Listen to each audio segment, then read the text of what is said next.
श्री राधे कब कृपा होगी, कब कृपा होगी, लाडली कब कृपा होगी, कब कृपा होगी, लाडली कब कृपा किशोरी कब कृपा होगी, श्री राधे कब कृपा होगी। बंसी बाजी रे, बंसी बाजी रे। तो जितनी भी ब्रज में गोपियां थी, जितनी भी लाखों लाखों यूथ, सबके सब आने लगे, आए हैं। महाभाग जिन जिन सुनी बंसी, महाभाग जिन जिन सुनी बंसी, तज कारज सब भाजी रे, बंसी बाजी रे, बंसी बाजी रे।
बाजी रे, बंसी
यमुना प्रवाह रोको, यमुना का जल रुक गया है। यमुना प्रवाह रोको, यमुना प्रवाह रोको, जल ठहराई। यमुना प्रवाह रोको, जल ठहराई। यमुना प्रवाह रोको, जल ठहराई। यमुना प्रवाह रोको, जल ठहराई। नवे से भये सबे गोवर्धन राई। भये सबे गोवर्धन राई। सबकी दशाहु पलटी, सबकी दशाहु पलटी। ऐसी ताने माची रे ओ बंसी बाजी रे, बंसी बाजी रे,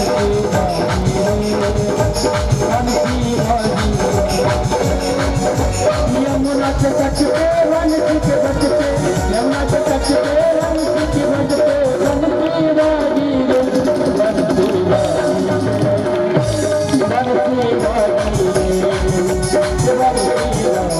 रे, बंसी बाजी रे, नंगे पागे कंठ को किसी को कुछ दिखाई नहीं देता है। जितनी भी गोपियां आ रही है ना, रास्ते में ना कांटे दिखाई दे रहे हैं और ना कंकड़ दिखाई दे रहे हैं, कुछ भी नहीं समझ में आता है। नंगे पागे कंठ को मार्ग सुहाए, नंगे नंगे पागे कंठ को मार्ग सुहाए। हर एक दुख सब सुख सरसाए, सुख सरसाए। लागी जो लगन अब, लागी जो लगन अब, छूटे ना छुटाए रे तो बंसी बाजी रे, तो बंसी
की आवाज सुनाई नहीं देती।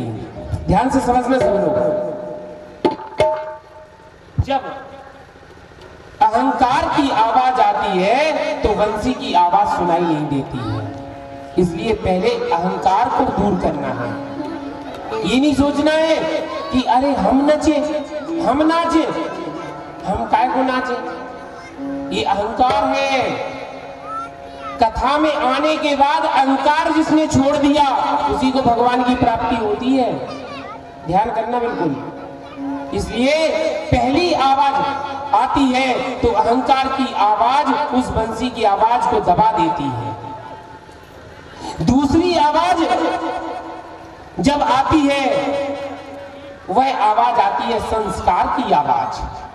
जब संस्कार की आवाज आती है तो भजन होता है, भक्त मस्त हो जाता है और मस्त होने के बाद उसको भजन में ना तो उसे विद्वता का, ना अपने ज्ञान का, ना अपने मान का, ना सम्मान का, किसी भी बात का भान नहीं रहता है। आज सब भागी हैं, सब संसार के बंधन तोड़ दिए भगवान के चरणों में गई हैं।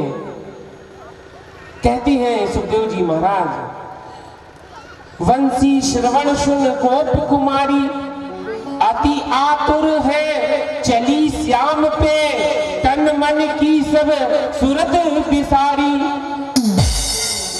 गल को हार पहन लियो कटी में, कटकी करधनी गले में डारी। पग पायल ले धारत करने, पैरों की पायल को हाथ में पहन लिया है। पग पायल ले धारत करने, कर की पहुंचिया पगन में डारी। पैरों में पहन ली है कर की पहुंचिया को। और कान बुला के कपोल में बेंदी, बिंदी लगाना भूल गई, गाल में बेंदी लगा ली। कान बुला के कपोल में बेंदी और नाक में पहरी कान की बारी। एक नयन अंजन बिन सोहे, एक में काजल डाला और एक नयन में काजलदारी। कोई भोजन पति परसत दौरी, को जेवत कर ग्रास से धारी। कोई पति को भोजन करा रही थी तो वैसे ही छोड़ दिया और कुछ अपने हाथ में कौर लेके मुंह में दे ही रही थी और वो हाथ में कौर ही लेके दौड़ पड़ी। नारायण जो जैसी होती सो वैसे ही उठ उठ विपिन पधारी। तान के सुतान सोई और तान सुनी बांसुरी की, और तान सुतान पे जब तान परी, जब जाग गई भोरी सी। बैरन भई तान अब सोवन नहीं देत मोहे, आधी रात को तान ले करत बर जोरी सी। मैं देखत जम और तान आई कौन कोना दे, तान आई करत मन चोरी सी। मीठी मीठी तान श्याम ऐसी बजाई दीनी, सुध बुध बिसरा गई मैं भाग चली बोरी सी।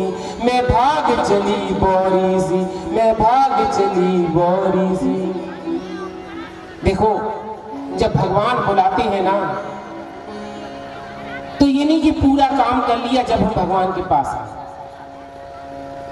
कथा की आरती हुई और सोचना ये चाहिए कि ठाकुर जी का आगमन हो गया है और हमें अगर गोपी बनना है तो गोपी बनने के लिए हमें उस भाव को अपने अंदर लाना होगा। संसार का काम तो लगा ही रहता है, ये तो जीवन भर करना है। अरे राम श्वास श्वास में राम भज बिन, पता नहीं कौन सी श्वास, पता नहीं कौन सी श्वास जो आ जाए ऐसी जिसमें राम ना कह पाए और अंतिम समय भी आ जाए। इसलिए हमें भगवान की याद आते ही भगवान के चरणों में जाने के लिए हमें तुरंत सब कार्य को त्याग देना चाहिए। जैसे गोपियों ने, अब गोपियां सजती बढ़िया, बाल और साड़ी और बढ़िया हार पहनो और ये पहनो। दुनिया का भगवान कहते हैं मुझे अंदर की सुंदरता चाहिए, बाहर की सुंदरता नहीं चाहिए। आपकी अंदर की सुंदरता चाहिए भगवान को। अंदर की सुंदरता से भगवान प्रसन्न होते हैं, बाहर की सुंदरता से नहीं होते हैं। अपनी सुंदरता को करना है तो अपने आचरण में भगवान की जो भाव है, जो गोपी भाव है, उसको अपने आचरण में ढालो। हम गोपी बनना है। अभी सब गोपियां बनेंगे, सब आप जितने भी लोग बैठे हैं ना, सबको गोपी बनना है। अब जब सब गोपियां वहां पर आ गई तो फिर भगवान ने कहा, भगवान कहते हैं अरे गोपियों, तुम्हारा यहाँ पर आगमन हुआ है आधी रात के समय, ये कौन सी बात हुई?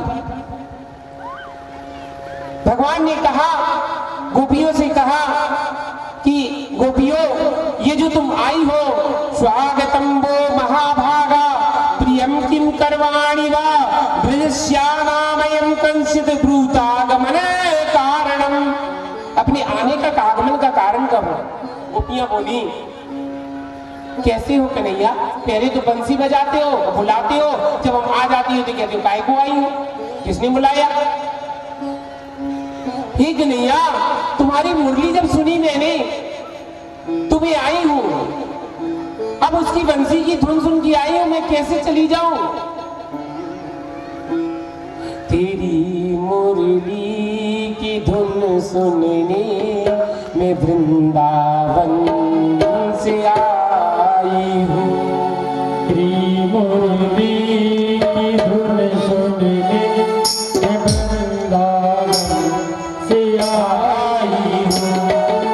मैं वृंदावन से आई हूँ, मैं बरसाने से आई हूँ।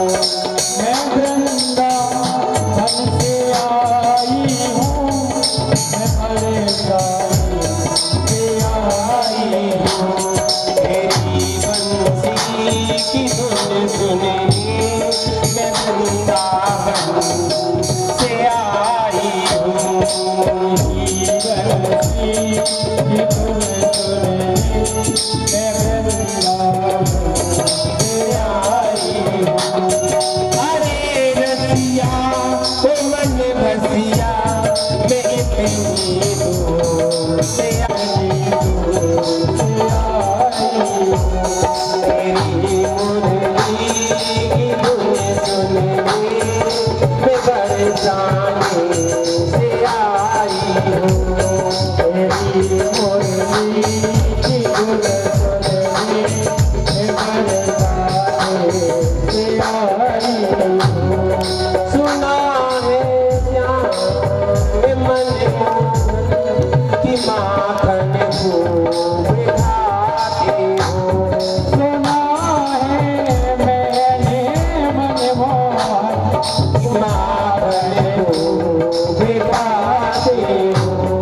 तेरी माखन खिलाने को मैं बड़ी साथ लाई हूँ। तुम्हें माखन खिलाने को मैं बड़ी साथ लाई हूँ। तेरी मुरली की धुन सुनने मैं बरसाने से आई हूँ। तेरी मुरली की धुन सुनने मैं बरसाने से आई हूँ।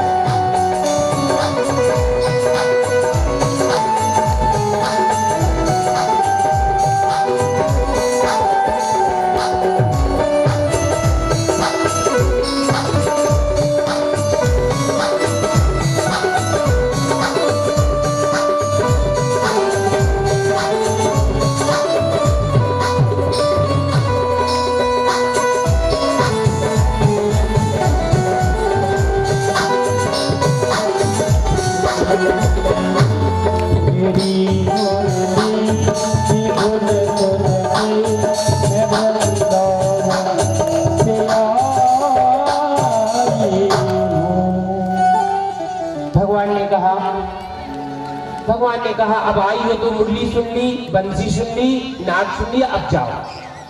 भगवान बोले ये कौन सी, सभी गोपियां बोली ये कौन सी बात हुई कन्हैया, क्या मैं बंसी सुनने आई हूँ? मैं रात में भागी आधी बाग में अपने पति को छोड़ाई, अपने बेटों को छोड़ाई, अपने ससुर को छोड़ाई, अपनी सास को छोड़ाई, और तुम कहते हो जाओ? ये कन्हैया अच्छी बात नहीं हुई। एक बात बताओ, बोले वो आपके पति हैं। बोले फिर वही आपने बात कही कि पति हैं। एक बात बताओ, तो एक दंपति थे, पति पत्नी थे। एक दिन उसके पति बाहर जा रहे थे, पति ने कहा कि मैं बाहर जा रहा हूं तीर्थ यात्रा पे, लौट के देर में आऊंगा, साल भर बाद आऊंगा, क्योंकि उस समय ट्रेन नहीं चलती थी, बैलगाड़ियां चलती थी, पैदल जाना पड़ता था, कारें नहीं चलती थी। पति देव चले गए। पति ने कहा कि देखो मैं जा रहा हूं। पतिव्रता स्त्री बोली मैं किसकी पूजा करूंगी, मैं तुम्हारे बिना कैसे भोजन करूंगी, किसकी सेवा करूंगी? पति ने कहा ये हमारी एक मिट्टी की मूर्ति रख लो, इसको पूजा करना, इसमें मेरा भाव समझ करके मुझे भोग लगा देना, और इसी को पति मानना। वह चला गया उसका पति। लौट के 1 वर्ष बाद आया, बाहर खड़ा हुआ है, दरवाजा कुंडी खटखटाता है, अंदर से पत्नी सुनती है। तो गोपियां कहती हैं प्रभु ये बताइए कि वो पतिव्रता स्त्री उठ करके पहले कुंडी खोले कि अपने पति को भोग लगाए। भगवान ने कहा जब साक्षात पति आ गए हैं तो फिर मिट्टी में जो मूर्ति बनी हुई वो पति की मूर्ति है, उसको पूजने की आवश्यकता नहीं है। जब साक्षात पति खड़े हैं तो उसे दरवाजा खोलना चाहिए। गोपियों ने कहा भगवान पूरा उत्तर आपने स्वयं दे दिया, इसी प्रकार से आप हमारे प्राणों के पति हैं। तुम हो एक अगोचर सबके प्राणपति, किस विधि मिलूं दया में तुमको मैं कुमति। तो तुम सबके प्राणों के पति हो भगवान, इसलिए अब हम आपके पास आई हैं, अब हमारा वापस जाना उचित नहीं है। भगवान ने उनको रास में प्रवेश दिया और रास होने लगा है। इधर कामदेव आया, लेकिन कामदेव बेचारा बाहर खड़ा रहा। उसने भगवान से कहा, भगवान को देखा तो भगवान ने कहा ये अब तुम्हारी दाल नहीं गलेगी यहाँ पे। बोले वाह, मैं तो आया हूं मार करने के लिए। बोले बताओ कौन सा युद्ध करना चाहते हो, मैदान का युद्ध करना चाहते हो या किले का युद्ध करना चाहते हो? भगवान ने कहा।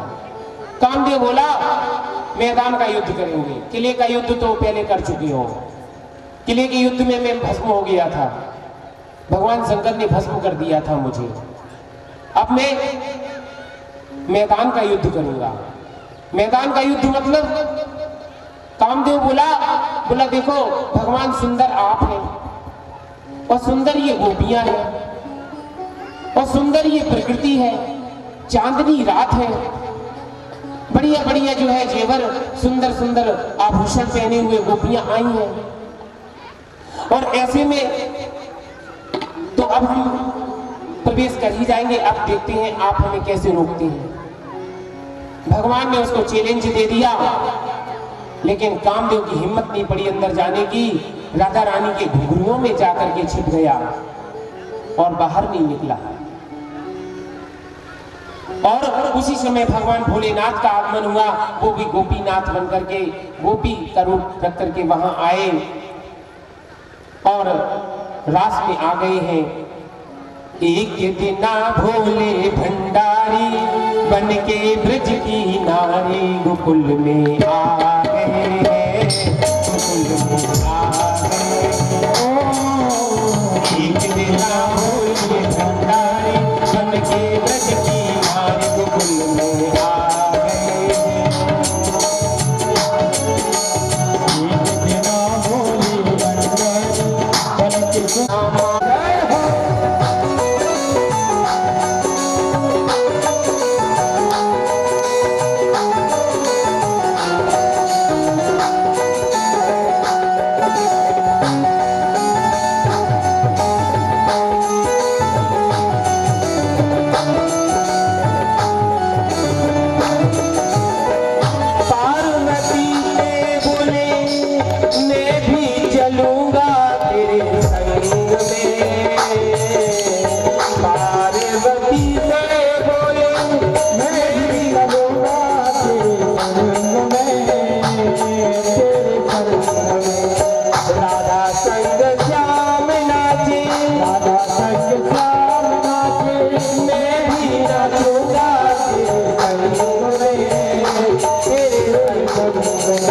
रास रचेगा ब्रज में भारी, मुझे दिखाओ प्यारी ब्रज में आ गए, ब्रज में आ गए।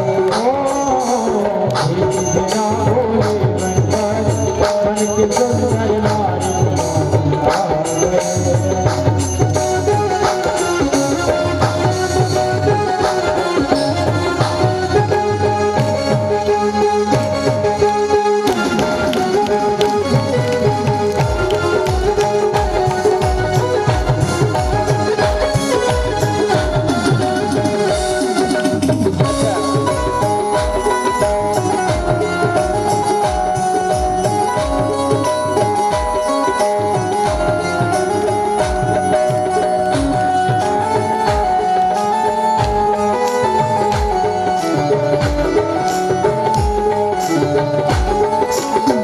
मैया बोली, ओ मेरे भोले स्वामी, ओ मेरे भोले स्वामी, कैसे ले जाऊं अपने संग में, अपने संग में। मोहन से सिवा वहाँ, मोहन के सिवा वहाँ कोई मुझ न जाए रंग में, रंग में।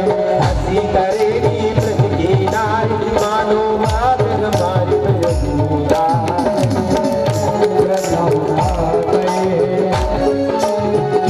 बिना भोले भंडारी बन के सुंदर नारी आ गए।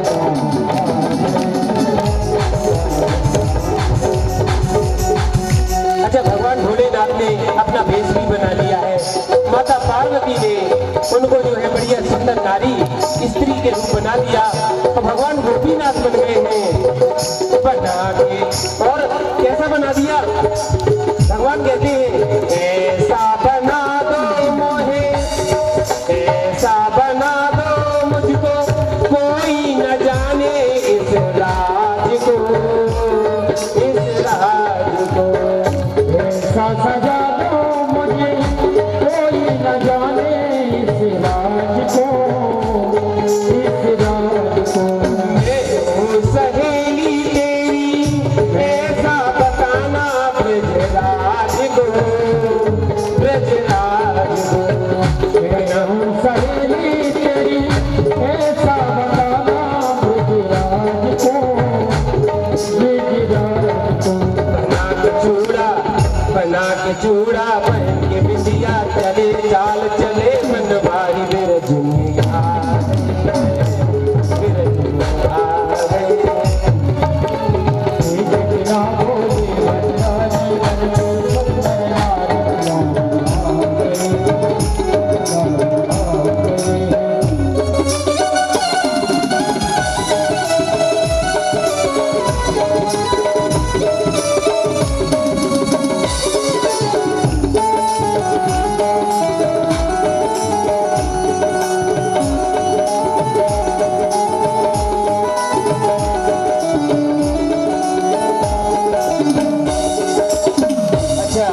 जब भगवान भोलेनाथ उसमें पहुंच गए रास में, तो क्या हुआ? देखा मोहन ने ऐसा, देखा मोहन ने ऐसा, समझ गए वो सारी बात, सारी बात। ऐसी बजाई बंसी, ऐसी बजाई बंसी, सुध बुध भूले भोलेनाथ रे, भोलेनाथ रे।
तो भोले बाबा गोपी बन गए हैं।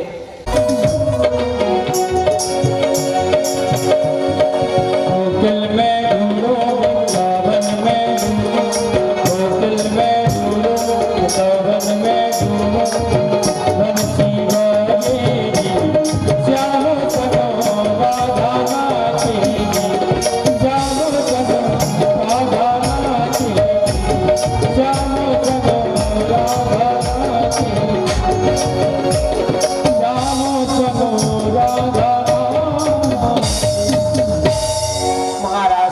रास हुआ है।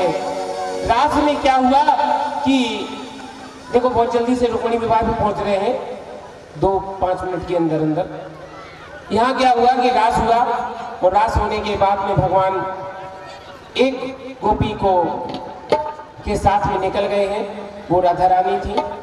वो वहां पर पहुंची, उसके साथ भगवान ढूंढते ढूंढते सभी गोपियों को लेकर के उस गोपी की तलाश में गए। वह गोपी राधा रानी थी। उस गोपी ने भगवान से कहा, प्रभु हे नाथ, मुझे मेरे पैर दर्द करने लगे, मुझे अपने कंधों पर बिठा लो। भगवान जैसे ही झुके हैं और गोपी को एक हाथ दिया और पैर पर हाथ पर पैर रखा है गोपी ने, और जैसे ही कंधे पर बैठने के लिए भगवान झुके, बिठाने के लिए भगवान झुके, भगवान अंतर ध्यान हो गए हैं और वह गोपी बहुत रोती है। और रोती उसके साथ में सभी गोपियां पहुंच जाती हैं।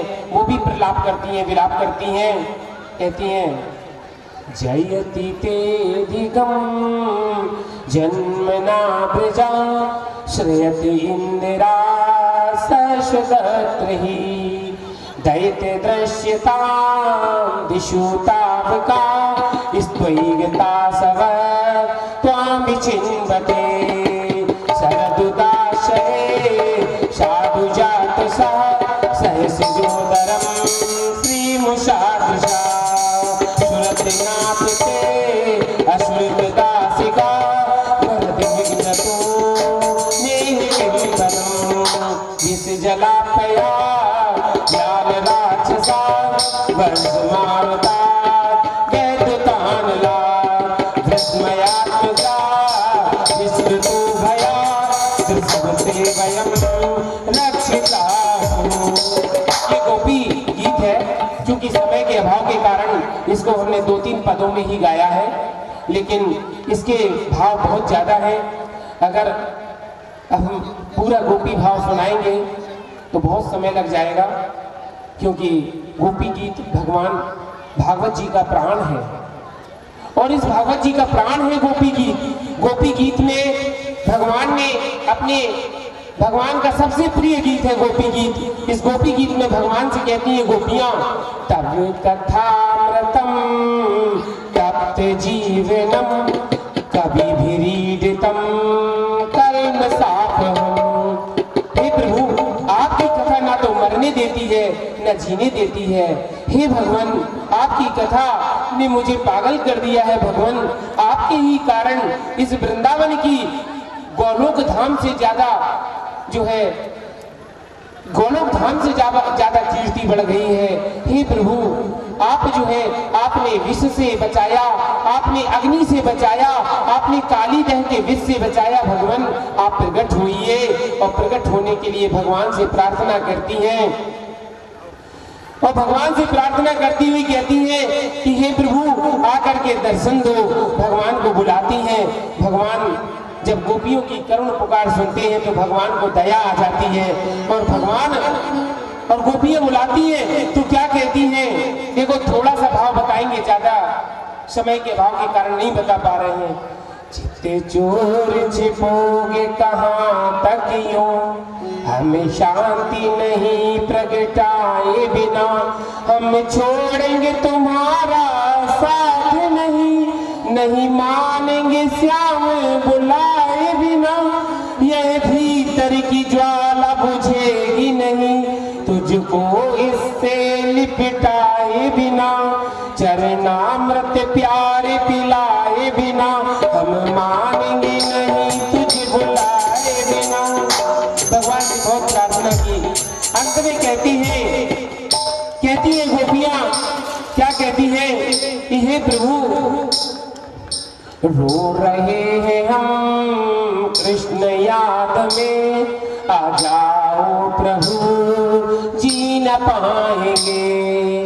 आपके चरण प्राण बन गए, आपके नयन प्राण बन गए। भगवान से रो रो करके कहती हैं, हे प्रभु आइए।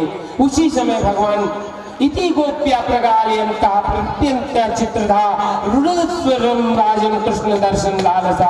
भगवान कृष्ण की लालसा से सबने रोना शुरू किया। भगवान प्रकट हुए, गोपियों को जो है अपना मनोरथ पूर्ण किया है गोपियों ने। आगे देखिए, सुंदर कथा है, थोड़ी सी और सुन लीजिए, धैर्य रखिए। कथा ऐसी आपको मिलेगी नहीं, बहुत सुंदर कथा है। थोड़ा सा हमारा भी साथ दीजिए। अब क्या करें, हम काफी कोशिश करते हैं लेकिन नहीं हो पाता है, 5 भी बज जाते हैं। इसलिए थोड़ा सा प्रयास है कि क्या करें, भक्ति में और आप लोगों को सुनाने में समय का भान नहीं रहता है, लेकिन कोशिश करते हैं, जल्दी से सब होता है। देखो यहाँ क्या हुआ कि भगवान ने रास रचाया, रास के राज में बाद में फिर भगवान गोकुल में पधारते हैं, वृंदावन में। एक बार कंस ने, अब देखिए मथुरा का हाल सुनो, कंस ने अक्रूर जी को बुलाया, अक्रूर जी से कहा, अक्रूर जी आप जाइए और जाकर के कृष्ण बलराम को यहाँ ले आइए। भगवान कृष्ण बलराम को लेने के लिए जो है वहां से अक्रूर जी जाते हैं और वृंदावन में जाते जाते उनको, जब वहां जाते हैं तो अक्रूर ने नंद भवन में पहुंचते, नंद भवन के पास जाते हैं। नंद भवन में पहुंच करके देखा कि यशोदा मैया इतनी विरह में व्याकुल है कि काली आंखें पड़ गई हैं और बिल्कुल देखते नहीं बनता है। मतलब इतना दुख उनको है कि नंद बाबा ने जब ये बताया कि अक्रूर जी लेने आए हैं, सुबह के समय भगवान को प्रातः में स्नान कराया, रुचिर अलंकृत उनको कपड़े पहनाए, वस्त्र पहना करके तैयार किया। भगवान अब अक्रूर जी के साथ में जा रहे हैं मथुरा। जाते समय गोपियां आईं, सभी गोपियों ने भगवान के सामने आकर के बहुत प्रणय अनुनय विनय की कि प्रभु मथुरा ना जाएं। उस समय क्या स्थिति बनती है, मैया ने काफी रुदन किया। मैया कहने लगी, लाला यदि तू चलो जाएगो तो हम किसके भरोसे रहेंगे, कैसे रहेंगे, कैसे जिएंगे। आज लाला की ऐसा सुन करके मैया को बड़ा कष्ट होता है कि लाला जा रहे हैं। लाला के जाने के लिए मैया बहुत दुखी होती हैं और मैया कहती हैं, चलते समय जब रथ चलने लगा, भगवान जब उस पर बैठ गए, अक्रूर जी ने रथ हाँका। बड़ा सुंदर भाव है, ओरे कन्हैया पड़ो तेरी पैया,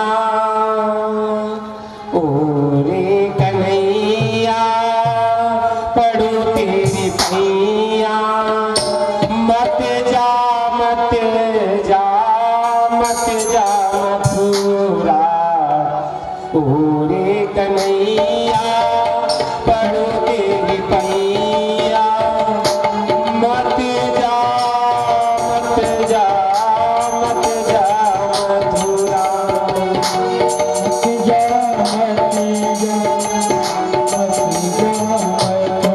मधुबन की गलियों में दौड़ लगाए, चोरी चोरी माखन को अब कौन खाए, चोरी चोरी माखन को अब कौन खाए, हर ढेर लावे वो कौन मेरी गैया, ओरे कन्हैया पड़ो तेरी पैया, मत जा मत जा मत जा मथुरा, ओरे कन्हैया मत जा गोपी भी रहे दुख कैसे सहेगी, तेरी राधा रानी अब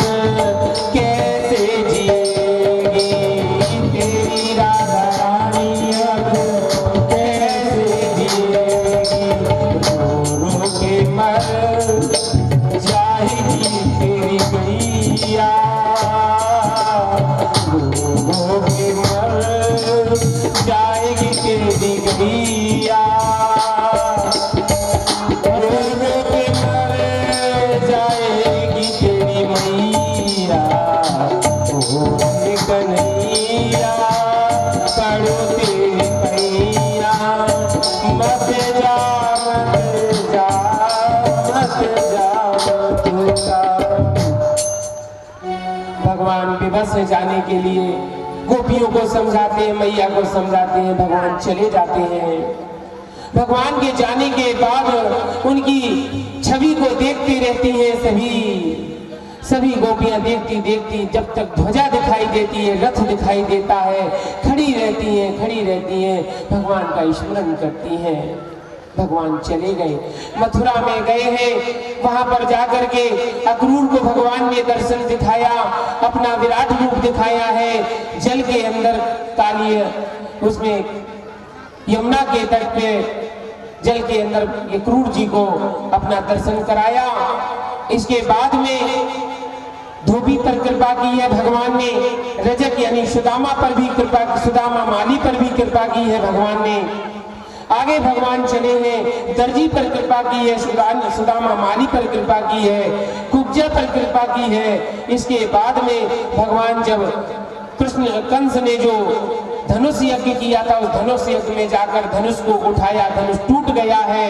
धनुष के टूटने के बाद भगवान रंगभूमि पर पहुंचे हैं और रंगभूमि में कंस के जो केसी नाम का जो कुबलिया पीड़ हाथी था, उसे द्वार पर बांधा गया है, उसे मदिरा पिलाई गई है, उसका भगवान ने वध किया है। उसके दांतों को उखाड़ करके भगवान केसी का भी उद्धार किया। भगवान जब वहां पहुंचे हैं तो वहां पर कंस को देखा, कंस ने मल्ल युद्ध करवाया, अन्य मलों से अपने भाइयों से युद्ध हुआ है। भगवान कृष्ण का अपने जितने भी अन्य मामा थे उनका वध किया, चाणूर मुष्टिक का वध किया है। इसके बाद में भगवान ने कंस को बाल पकड़ करके नीचे खींच लिया और रंगभूमि चारों ओर घसीटते हुए भगवान ने जब एक हाथ मारा है, उसी से कंस का वध हो गया है, कंस का संहार हो गया। बोलो कंस मर्दन भगवान की जय। कंस का वध करने के बाद में भगवान ने वसुदेव देवकी को अपने कारागार से मुक्त कराया। इसके बाद में गुरुकुल में गए, सांदीपन गुरु के पास में शिक्षा दीक्षा ग्रहण की, लौट करके आए और महल में एक बार खड़े थे। उद्धव जी पास में गए, उद्धव जी ने पूछा, भगवान रो रहे थे, रोते हुए भगवान से कहा, भगवान आप रोते हैं? भगवान को आज गोपियों की याद आ रही है, आज मैया के उस मक्खन की याद आ रही है जो मैया सुबह सुबह ताजा ताजा मक्खन देती थी। आज भगवान ने उद्धव से कहा, क्योंकि उद्धव के अंदर ज्ञान तो बहुत था लेकिन भक्ति नहीं थी, इसलिए अपने भक्त को, उद्धव को भक्ति भी देना चाहते, इसलिए आज उद्धव से कहा, उद्धव आज वृंदावन जाओ और जाकर के गोपियों को ढाढ़स बताओ, उनके पास जाओ, हाल चाल मालूम करके आओ। उद्धव गए हैं, जाते जाते तो कोई टाइम नहीं लगा, लेकिन जब वहां पहुंचे हैं तो वहां पहुंचते ही उद्धव ने गोपियों के पास जाकर के कहा कि ये गोपियों भगवान का स्मरण करो, भगवान कण कण में है, भगवान निराकार रूप में है। जितासनो जित श्वासो जित संगो जितेंद्रिया, अपने आसन को जीतो, आंखें बंद करो, नेत्र बंद करके भगवान का स्मरण करो, भगवान तुम्हें सब जगह नजर आएगा। गोपियों ने कहा, उद्धव यदि भगवान सब जगह नहीं है, मेरा भगवान तो, मेरे कन्हैया तो गाय भी चराते हैं, माखन भी चुराते हैं। गोपियों ने बहुत कुछ समझाया लेकिन उद्धव को समझ में नहीं आया। उद्धव से कहती है गोपियां, हम प्रेम दीवानी है, वो प्रेम दीवाना।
उद्धव को ज्ञान हो गया कि वास्तव में भक्ति गोपी जैसी होना चाहिए जैसी गोपियों के अंदर है।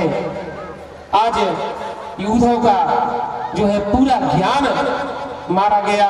आज भगवान के जो है जब देखा कि भगवान की भक्ति में गोपियों की तरह हमें होना चाहिए, गोपी के अंदर जो प्रेम होता है वह देख करके उद्धव भी बिल्कुल शांत हो गए। उद्धव के मन में आया कि अरे उद्धव वहां से चल दिए और उद्धव को ये समझ में आ गया कि भक्ति ही सबसे बड़ी बात होती है। ज्ञान के साथ साथ भक्ति भी होना चाहिए। भगवान को भी लगा कि आज हमारा उद्धव भक्ति से युक्त हो गया है, इसलिए उद्धव सुधव है चलो सुन गोपिन के बोल, ज्ञान बजाई जुगडुगी और प्रेम बजायो ढोल। कितना ज्ञानी था उद्धव, उसका सारा ज्ञान गोपियों के आंसुओं में बह गया और कृष्ण प्रेम के आंसुओं में बह गया। भगवान कहते हैं आज मेरा उद्धव ज्ञानी नहीं रहा, आज इसके साथ भक्ति का रंग चढ़ गया है और यह प्रेम का रंग चढ़ गया है। इस प्रकार से यह मथुरा लीला हुई। अब भगवान पहुंच गए हैं द्वारका में। द्वारका में पहुंचने के पहले भगवान को काफी कुछ संघर्ष करना पड़ा। संघर्ष क्या हुआ? मथुरा में जरासंध का आक्रमण हुआ है। जरासंध कंस के साले थे। इधर जरासंध को 21 बार आक्रमण किया, जरासंध का वध किया। मुचकुंद को जो है मुचकुंद राजा के माध्यम से कालियवन का वध कराया। प्रवर्षण पर्वत पर आग लगा दी गई, जरासंध ने आग लगवा दी। उसके बाद में वह भगवान वहां से अपने आप को बचा करके समुद्र के पास द्वारकापुरी बसाई है। द्वारकापुरी में हमारे द्वारकाधीश बनकर अब कन्हैया विराजते हैं। बोलो द्वारकाधीश भगवान की जय। एक दिन द्वारकाधीश भगवान के उसी समय एक कुंडिनपुर में भीष्मक नाम के एक राजा थे। देखो रुक्मणी मंगल की कथा हो रही है, ध्यान से बिल्कुल सजगता से सुने, उनको अपना काम करने दे, आप लोग थोड़ा सा ध्यान दें। रुक्मणी मैया का स्वयंवर हो रहा है। रुक्मणी के विवाह के लिए उनके जो भाई थे, रुक्मी, रुक्मरथ, रुक्मबाहु आदि ये भाई थे। एक दिन जब रुक्मणी मैया लक्ष्मी जी का अवतार थी, जब कन्या विवाह की योग हो जाती है तो माता पिता को चिंता होती है। आज राजा भीष्मक को भी चिंता हुई। उन्होंने अपने बड़े बेटे को और सारे बेटों को बुला करके पूछा, बताओ हम अपनी बेटी का विवाह कहाँ करें। सुनना सभी लोग, इधर उधर दिमाग मत लगाना, कथा में सुनना है, कथा में बिल्कुल दिमाग लगाना है, ध्यान यहीं पर रहे। एक बार जोर से बोलिए, जय जय श्री राधे। तो रुक्मणी जी आज कन्या जब बड़ी हो जाती है तो माता पिता को चिंता होती है। आज भीष्मक को भी चिंता हुई है। सभी बेटों को बुला करके पूछा, बेटा बताओ हमें अपनी कन्या का विवाह कहाँ करना चाहिए। रुक्मणी के भाई रुक्मी थे और रुक्मबाहु, रुक्मरथ आदि जो भाई थे, उन्होंने कहा पिताजी यदुवंशियों में भगवान, यादव कुल में भगवान ने जन्म लिया है, इसलिए भगवान हमें जो है कन्हैया को, भगवान कन्हैया के साथ में, द्वारकाधीश के साथ में अपनी बहन का विवाह करना चाहिए। तो रुक्मी बोला तुरंत, क्या बोला, घर अहीर के पलो चरायो बन बन गैया, घर अहीर के पलो चरायो बन बन गैया, जात पात जाती नहीं, जाकी कछु नठौर है, वो कृष्ण नहीं योग्य वर्ण के, वह तो भोग गंवार है। अरे ये यदुवंशी तो आज राजपद पा गए हैं, लेकिन महाराज यदु के श्राप के कारण इनको राजपद से भ्रष्ट किया गया था, इसलिए यह कृष्ण गोपाल के रूप में जो जाना जाता है, ये ग्वाल बाल है, इसको जो है हमें अपनी कन्या का विवाह नहीं करना चाहिए। ये तो बरेदिया है, गायों को चराता है, अन्य प्रकार की पता नहीं क्या क्या भगवान को उल्टा सीधा कहने लगा। लेकिन रुक्मणी को जब ये बड़े भाई के सामने किसी की चलने वाली खंड की राजधानी थी, चेदी राज्य इसको कहते थे, चंदेरी यहाँ की राजधानी थी। शिशुपाल और दंतवक्र, शिशुपाल वहां का राजा था, दंतवक्र ने दतिया बसाई। शिशुपाल उनकी बुआ का लड़का था, भगवान कृष्ण की कन्हैया की बुआ का लड़का होने के नाते यहाँ पर वह ईर्ष्या भी रखता था भगवान से। यहाँ आया, टीका लेकर के आया, इधर जो है भगवान द्वारकाधीश को रुक्मणी मैया ने एक ब्राह्मण देवता को एक पत्र दिया। उस पत्र को दे करके कहा कि ये ब्राह्मण देवता ये पत्र ले जाकर के जाकर दो कन्हैया को, द्वारकाधीश जी को दो जाकर के, और उनसे ये पत्र दे करके मेरे बारे में बताना। आज भगवान का वह लव लेटर लेकर के, जिसको प्रेम पत्र कहते हैं, प्रेम पत्र लेकर के आज वह ब्राह्मण गया है। और वह जब सभा में पहुंचा तो वहां पर सभा में कन्हैया बैठे हुए थे, सुधर्मा सभा में सभी सभासद बैठे थे, सभी यदुवंशी वीर बैठे हुए थे। उसी समय वो ब्राह्मण देवता गए हैं और पत्र को दिया है। तो भगवान ने पत्र लिया नहीं, भगवान ने कहा, हे ब्राह्मण देवता ये पत्र पढ़कर सुनाओ। बताओ किसी का प्रेम पत्र आएगा तो वो कहेगा कि सबको पढ़ के सुनाएगा, चुपचाप कोने में जाके पढ़ेगा। जब किसी का प्रेम पत्र आता है तो प्रेम पत्र यदि आएगा तो कोई उसको सबके सामने उजागर करेगा क्या? नहीं करेगा। हमारे गोविंद